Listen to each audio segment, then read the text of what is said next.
नमस्कार, मी संतोष गायकवाड. जागर मराठी चॅनलवर तुमचं स्वागत करतो. मित्रांनो, आज आहे 12 मे आणि 12 मे म्हणजे हा जागतिक परिचारिका दिवस आहे. या निमित्तानं विशेष अतिथी आणि पाहुणे म्हणून आहेत सुजाताताई तुस्काणो. सुजाताताई तुस्काणो ह्या राज्य नव्हे तर राष्ट्रीय पातळीवरचा फ्लॉरेन्स नाइटिंगेल पुरस्कार त्यांना प्राप्त झालेला आहे आणि 38 लाख नोंदणीकृत ज्या नर्सेस आहेत, परिचारिका आहेत, त्याच्यामधून त्यांना पुरस्कार मिळाला. आणि मला सांगायचं वाटतं की त्यांचा पुरस्कार मिळाल्यानंतर अजूनही तो पुरस्कार कुठल्या कुठल्या परिचारिकेला आजपर्यंत आम्ही शूट करत आहोत त्या तारखेपर्यंत जाहीर झालेला नाही. तर ताई, आज तुम्ही परिचारिका दिवस आहे, वर्ल्ड नर्सेस दिवस आहे आणि एक आदर्श नर्स याची मान्यता म्हणजे याची पावती राष्ट्रीय पुरस्काराने तुम्हाला दिलेली आहे. तर काय सांगाल आज 12 मे जागतिक नर्सेस दिवसानिमित्त? सर्वात प्रथम नमस्कार. मी आज ह्या ठिकाणी आपण पुन्हा एकदा आलात. आदरणीय गायकवाड सर, जागर मराठीचा ह्या चॅनलच्या माध्यमातून मला वाटते ही आपली दुसऱ्यांदा भेट होत आहे आणि मला आज आपलं अभिनंदनही करायचं आहे आणि कौतुकही करायचं आहे की काही वेळा अगोदर आपण बोललात की मी येतो आहे आणि आपण अगदी आठवणीने आज पुन्हा त्या परिचारिकेला शोधत आलात. तर म्हणून मी आपणाला खूप खूप शुभेच्छा देते, आपल्या कार्यालाही, कारण तळागाळात जाऊन आपण हे सगळं ज्ञान इतरांपर्यंत पोहोचवत आहात. सर, आपण आज एक औचित्य घेऊन आला आहात आणि मलाही खूप आनंद होतोय की जागतिक परिचारिका दिन जो उद्या साजरा होतो आहे, आपण साजरा करत आहोत आणि तो जागतिक पातळीवर फ्लॉरेन्स नाइटिंगेल आद्य परिचारिका आणि ह्यांच्या जन्मानिमित्त तो साजरा करत आहोत की ज्यांनी ह्या परिचारिकेला एक आदर्श व्यवसाय म्हणून किंवा त्याकडे एका चांगल्या दृष्टीने पाहण्यासाठी एक दृष्टी दिली. आणि खरंच तो दिवस भाग्याचा आहे. तो आज माझ्यासाठी देखील आहे आणि अनेक परिचारिकांसाठी आहे. तर नक्की मला तुमच्याशी आज त्या गोष्टीवर बोलायला आवडेल सर. सुजाता मॅडम, आद्य परिचारिका फ्लॉरेन्स नाइटिंगेल यांच्याबद्दल तुम्ही काय सांगाल? सर, ज्या व्यवसायात मी आहे आणि जो व्यवसाय मी करत आहे, तर ज्या दिवशी मी प्रशिक्षणाच्या पहिल्या दिवसाची सुरुवात केली त्यावेळेला एक दिवा प्रज्वलित केला गेला आणि तो आद्य परिचारिका फ्लॉरेन्स नाइटिंगेल ह्यांच्या आठवणीस्तव तो दिवा प्रज्वलित केला जातो की त्यांनी त्या काळामध्ये, त्या क्रिमियन युद्धामध्ये ज्या वेळेला प्रतिकूल परिस्थिती होती त्यावेळेला स्वतःला सिद्ध केलं एक सेवेकरी म्हणून.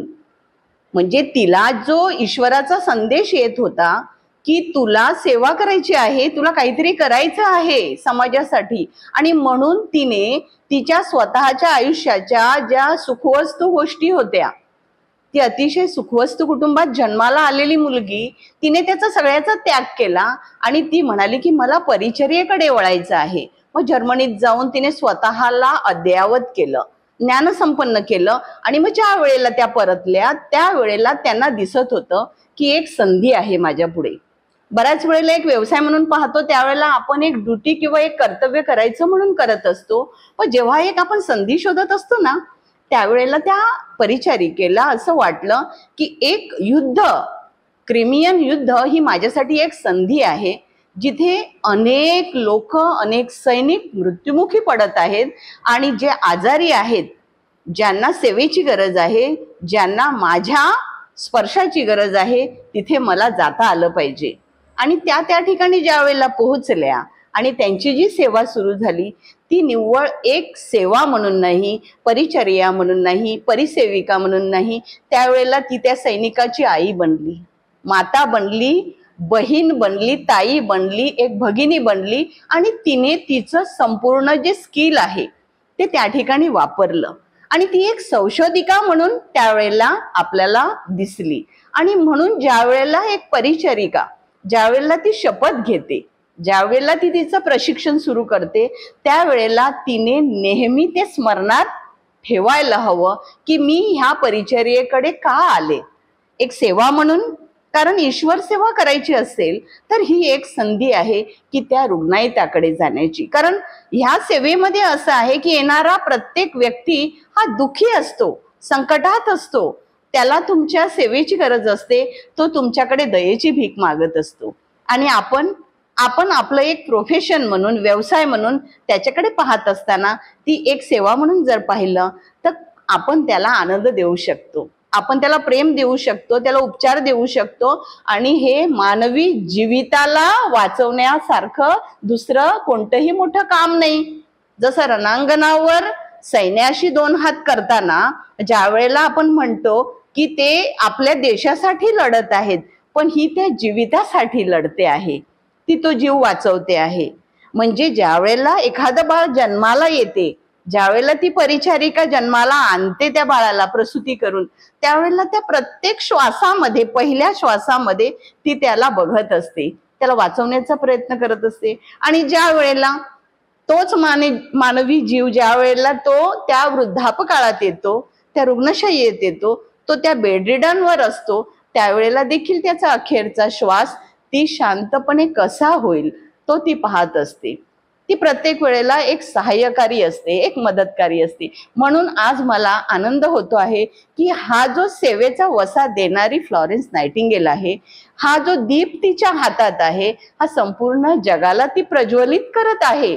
आणि विशेष म्हणजे दरवर्षी एक थीम ठेवली जाते. कधी ती थीम मानवतेच्या उद्धारासाठी असते, पण ह्या वेळेची जी थीम आहे ती आहे आरोग्य सेवा देणाऱ्या परिचारिकेच्या आरोग्यासाठी आणि तिच्या कल्याणासाठी. कारण परिचारिका ही प्रत्येक वेळेला आजारात, रोगात, आणीबाणीमध्ये, डिझास्टरमध्ये ही ढालीसारखी पुढे असते. मग तिच्या आरोग्याच्या काळजीचा प्रश्न येतो. म्हणून कुठेतरी आता तिला तिच्या आरोग्यासाठी सक्षम करायचं आहे, तर ती उत्कृष्ट सेवा देऊ शकेल. आणि म्हणून मला आजचा दिवस हा खूप खूप खूप सुंदर आहे की त्या प्रत्येक परिचारिकेला ही जाणीव व्हावी की आपलं जीवन कशासाठी आहे. आपण डायरेक्ट ईश्वराकडे जाण्यासाठी तो भक्तिमय मार्ग आहे, त्याची आपण पाऊलवाट तयार करतो आहोत. म्हणून आपल्या स्वतःसाठी, स्वतःच्या कुटुंबासाठी, समाजासाठी आणि देशासाठी आपल्याला हा मार्ग सुकर करायचा आहे. म्हणून तिलाही तिच्या आरोग्यामध्ये सुदृढ आणि निरोगी राहायचं आहे, हे मला आजच्या दिवशी आवर्जून सांगायला आवडेल. मॅडम, तुम्ही 38 वर्ष पालघरच्या ग्रामीण भागात भाताणेमध्ये काम केले, त्यातले काही कडूगुड आठवणी आहेत तुमच्या? सर, म्हणजे आज बघायला गेलं तर एक युनिफॉर्मचं आकर्षण होतं की सफेद युनिफॉर्म घालून हॉस्पिटलला फक्त ड्युटी करणे. परंतु ग्रामीण सेवा पत्करल्यानंतर पहिलाच दिवस माझा ग्रामीण भागाशी संबंध आला की जिथे ग्रामीण सेवा विखुरलेली आहे खेड्यापाड्यामध्ये. ज्या वेळेला आपण बघतो की हॉस्पिटलला ज्या सेवा देताना सुसज्ज असं जे व्यवस्थापन असतं, तर ते प्रत्येक वेळेला त्या ग्रामीण भागात असेलच नाही. कारण तिथे बऱ्याचदा ट्रान्सपोर्टेशन नसतं, औषधांची अवेलेबिलिटी असू शकते कमी जास्त. अशा वेळेला जे काही आपल्याकडे आहे त्याच्यावर आपल्याला उपाययोजना करायच्या असतात. मला एक अतिशय सुंदर अनुभव आहे जो मी आतापर्यंत कधीही शेअर केला नाही. मला त्यावेळेला मी वज्रेश्वरीला ग्रामीण भागामध्ये माझ्या PSC ला मी ट्रेनिंग पिरियडमध्ये होते. म्हणजे इंटर्नशिप जी आपण म्हणतो की जो अनुभव हॉस्पिटलला आपल्याला स्वतः काम करायला बऱ्याचदा मिळत नाही, कारण पेशंट असतात पण परिचारिका खूप असतात. पण ग्रामीण भागामध्ये आपल्याला ती संधी मिळते. त्यावेळेला त्यावेळेचे तत्कालीन डॉक्टर होते, वयस्कर होते, डॉक्टर राऊत म्हणून. तर त्यांनी मला सांगितलं, सिस्टर एक इमर्जन्सी केस आलेली आहे, तुम्ही लगेच निघून या. आणि मी धावत OPD मध्ये गेली. त्यावेळेला आदिवासी भागातले काही रुग्ण येऊन बसले होते, परंतु एक 35शीतला तरुण आला होता. तो रक्ताच्या थारोळ्यात मला दिसत होता. त्याच्याबरोबर धावत आलेला एक दुसरा युवक होता. सरांनी सरळ त्याला म्हटलं, अरे बाप रे, गोदडी शिवायची आहे. मला काही कळलं नाही. वय होतं माझं 18.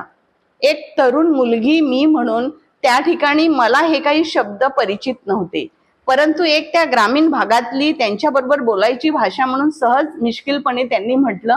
आणि मी पाहिलं की सरांनी सगळा ट्रे जो आहे तो रेडी केला होता. बहुधा त्याला टाके घालायचे आहेत म्हणून ती तयारी होती असं मी प्राधान्याने पाहिलं आणि मग मी तिथे बाजूला उभी राहिली.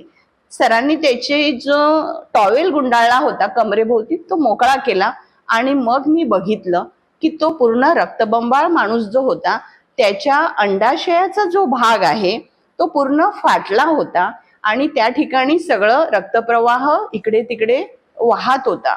आणि सर म्हणूनच म्हणाले होते की खूप काही शिवायचं आहे. ग्रामीण भागात गोधडी शिवणे म्हणजे खूप रफ काम आहे ते, या उद्देशाने ते म्हणाले होते. परंतु सर, एक मुलगी म्हणून माझ्याकडे एक लज्जा होती. मला एक त्या गोष्टीची, पुरुषाच्या त्या अवयवाला जवळून बघण्याची वेळ कधी आली नव्हती. आणि आज मी बघत होती तर तो तरुण विव्हळत होता, वेदनेत होता आणि त्याला लवकरात लवकर आम्हाला मदत द्यायची होती. सरांनी मला सांगितलं, कापूस घे आणि ते रक्त पुस. मला, माझ्याकडे ऑप्शन नव्हतं. मी घाबरली होती, गोंधळली होती, तरीही मी ते रक्त पुसण्याचा प्रयत्न करत होते. सरांनी त्या अंडाशयाच्या त्या स्क्रोटमचा भाग फॉर्सेपने पकडला आणि मला बोलले, हा हातात धर, मी इथून टाके घ्यायला सुरुवात करतो आहे. अक्षरशः मला आज ती वेळ आठवते आहे. माझे हात लटलट, थरथर थरथर असे कापत होते, कारण ती वेळ आणि तो प्रसंग माझ्या आयुष्यातला पहिला होता. परंतु मला त्या वेळेला कळून चुकलं होतं की कर्तव्यामध्ये ना लाज असते, ना भीड असते, ना लज्जा असते, ना शरम असते, काहीही नसतं. फक्त मला माझं कर्तव्य पार पाडायचं होतं. सर शिवत होते, सर शिवता शिवता काही गोष्टी बोलत होते आणि मी ते शांतपणे ऐकत होते. बऱ्याच वेळानंतर ते शिवून झाल्यानंतर त्या रुग्णाचा रक्तस्राव थांबला होता, त्याला बरं वाटत होतं. सरांनी मला सांगितलं, त्यावर ड्रेसिंग ठेव आणि बांधून घे. मी पहिल्यांदा माझ्या आयुष्यामध्ये त्या रुग्णावर स्वतः ड्रेसिंग केलं. त्याला मी धीर दिला की तू लवकर बरा होशील. आणि त्यानंतर मी, माझं काम झाल्यानंतर सरांनी मला विचारलं की घाबरली होतीस ना? मी म्हटलं, नाही सर, तुझ्या हातावरून मला कळत होतं तू थरथरत होती. परंतु थरथर होणं हे बरोबर आहे, तुझ्यासाठी हा पहिला अनुभव आहे. परंतु सुजाता, तुला आता कळून चुकलं आहे, परिचर्या, परिसेवा ही रुग्णाच्या जीविताशी असते. त्यावेळेला आपल्याला भीती घेऊन चालणार नाही. आपल्या हातातल्या हत्याराने आपल्याला त्याला वाचवायचं असतं. आणि त्या वेळेपासून पुढचा जो 38 वर्षाचा माझा जो प्रवास सुरू झाला तो अतिशय बिनधास्तपणे, निर्धास्तपणे, आणि त्यामुळेच मी किशोरवयीन मुलांना, मुलींना, युवकांना आणि लग्न झालेल्या विवाहितांना मी समुपदेशन करू शकले की त्या इंद्रियाविषयीचा माझ्या मनामध्ये एक न्यूनगंड होता, एक लज्जा होती, ती निघून गेली. मला त्यांची वेदना वाटायला लागली. मी त्यांना गुप्त आजाराविषयी विचारू लागली की काही वेळेला जखमा असतात किंवा खरूज असते, नायटा असतो किंवा इन्फेक्शन्स असतात, तर ती त्यांना अनेकदा अडचणी आणते त्यांच्या वैवाहिक जीवनात. मग त्यावर मी भाष्य करू लागले आणि हा अनुभव माझ्या आयुष्यात एक टर्निंग पॉइंट ठरला. आणि आजही मला वाटतं की असे अनुभव आल्यामुळे आपण अतिशय ज्ञानसंपन्न आणि आपण परिपूर्ण होत असतो. तर हा एक माझा तो ग्रामीण भागातला अनुभव सर मी शेअर केला तुमच्याशी. मॅडम, आज नर्सेस डे आहे, परिचारिका दिवस आहे. या निमित्त तुम्ही नवीन नर्सेस त्यांना काय संदेश द्याल? नक्कीच माझ्या आज सेवेमध्ये असलेल्या प्रत्येक परिचारिकेला मला आज आपल्या ह्या माध्यमातनं हा संदेश द्यायचा आहे की आपण ज्या वेळेला त्या सेवेमध्ये उतरतो तर त्यावेळेला एक फक्त प्रशिक्षण घेतलेलं आहे आणि आपल्याला काहीतरी कर्तव्य बजावायचं आहे म्हणून उतरत नाही, तर आपण प्रत्येक वेळेला निरीक्षण करत असतो. आपल्या निरीक्षणातनं, आपल्या कृतीतनं आपण नवीन नवीन शोध लावत असतो. ज्याप्रमाणे फ्लॉरेन्स नायटिंगेल ह्यांनी त्यांच्या परीक्षणातनं पर्यावरण, स्वच्छता, उजेड आणि आरोग्य ह्यानुसार त्या मृतांचा आणि त्या जखमींच्या आकडेवारीत तो आलेख वर आणायला मदत केली. त्याचप्रमाणे प्रत्येक परिचारिका ही शिकत असते. हिला त्या ठिकाणी तिच्या असलेल्या त्या संस्थेमध्ये तिचं स्वतःचं असं संशोधन ती नोंदवू शकते. त्यानंतर ती स्वतःचं आरोग्य चांगलं ठेवण्यासाठी ती स्वतःला तिने वेळ द्यायला पाहिजे. हा महत्वाचा संदेश मला त्या परिचारिकेला द्यायचा आहे. कारण तिने तिच्या पूर्ण आहारावर लक्ष द्यायला पाहिजे, तिने तिच्या व्यायामावर लक्ष द्यायला पाहिजे. कारण तिला कुटुंबालाही पाहायचं असते, रात्रंदिवस सेवा द्यायची असते. त्यामुळे नक्कीच तिचा निद्रानाश होत असतो, झोपेचं जे संतुलन आहे ते बदलत असतं. त्यामुळे तिच्या आरोग्याकडे तिने पाहणे जरुरीचं आहे. कारण ही जी ऊर्जा आहे, परिचारिकेला अतिरिक्त ऊर्जा जी द्यायची आहे, त्यासाठी तिला स्वतःला निरोगी राहणं खूप आवश्यक असतं. तर हे मला त्या प्रत्येक परिचारिकेला सांगायचं आहे. आणि दुसरी गोष्ट, ज्या वेळेला ह्या सेवेकडे तुम्ही जेव्हा एक सेवा म्हणून पाहाल, त्यावेळेला तो व्यवसाय होता, निवडला होता तेव्हा तो व्यवसाय होता, आता ती सेवा आहे. आता मला कुणाला तरी मदत करायची आहे, ही भावना ज्या वेळेला आपण मनात ठेवतो, त्यावेळेला आपल्याला त्याच्या कितीतरी पटीने त्या सेवेतनं लोकांकडून प्रेम, माया, ममता आणि सन्मान देखील मिळतो. आणि ह्याचं उदाहरण म्हणजे मी स्वतः आहे की मी कधी 38 वर्ष मागे वळून पाहिलं नाही. तो प्रत्येक माझ्या आवडीचाच क्षण, म्हणजे माझ्या लग्न कार्य गावात आहेत, घरात आहेत, काही बर्थडे आहे, काही इव्हेंट आहे, पण त्यावेळेला मी तिथे पाठ करून मी सेवेकडे धावले. परंतु आज मला कळते आहे की त्या अनेक लोकांचे ब्लेसिंग हे माझ्या बरोबर आहेत. आणि आज मला ते प्रेरणा देत आहेत की अशी मी अनेकांना सांगावं की ह्या क्षेत्राकडे येताना तुम्ही एक सेवाभावी वृत्तीने जर पाहिलं तर नक्कीच तुम्ही अनेकांची प्रेरणा बनाल. आणि त्याचा एक स्वतःला स्वानंद देखील मिळेल की जो आपल्याला आपल्या आयुष्याकडे सकारात्मक बघायला प्रवृत्त करेल. आणि नक्कीच त्या परिचारिकेने आजचा दिवस खूप मोठ्या एखाद्या सेलिब्रेशन प्रमाणे साजरा करावा. आणि मला असं वाटते तिने नव्याने ही वाटचाल सुरू करावी. त्या काम करतच आहेत, परंतु तेच काम त्या अजून ऊर्जेने करतील, असं मला आज मोठा आशावाद ह्या ठिकाणी वाटतो सर. आणि हाच मला संदेश त्यांना देता येईल. तर मित्रो, या होत्या सुजाता तुस्ताडो मॅडम. तुम्ही जागर मराठी चॅनलवर आलात आणि आज वर्ल्ड नर्सेस डे निमित्त, जागतिक परिचारिका दिनानिमित्त तुम्ही मुलाखत दिली. आम्हाला खरोखर अभिमान आहे की जागर मराठी चॅनल राष्ट्रीय पारितोषिक विजेत्या अशा नर्सेसचा आम्ही मुलाखत घेत आहोत. थँक्यू. आणि मॅडम, मी अगेन तुम्हाला मी खूप खूप आभारी मानतो की तुम्ही मुलाखत केली. Thank you sir. पुन्हा एकदा आपले आभार.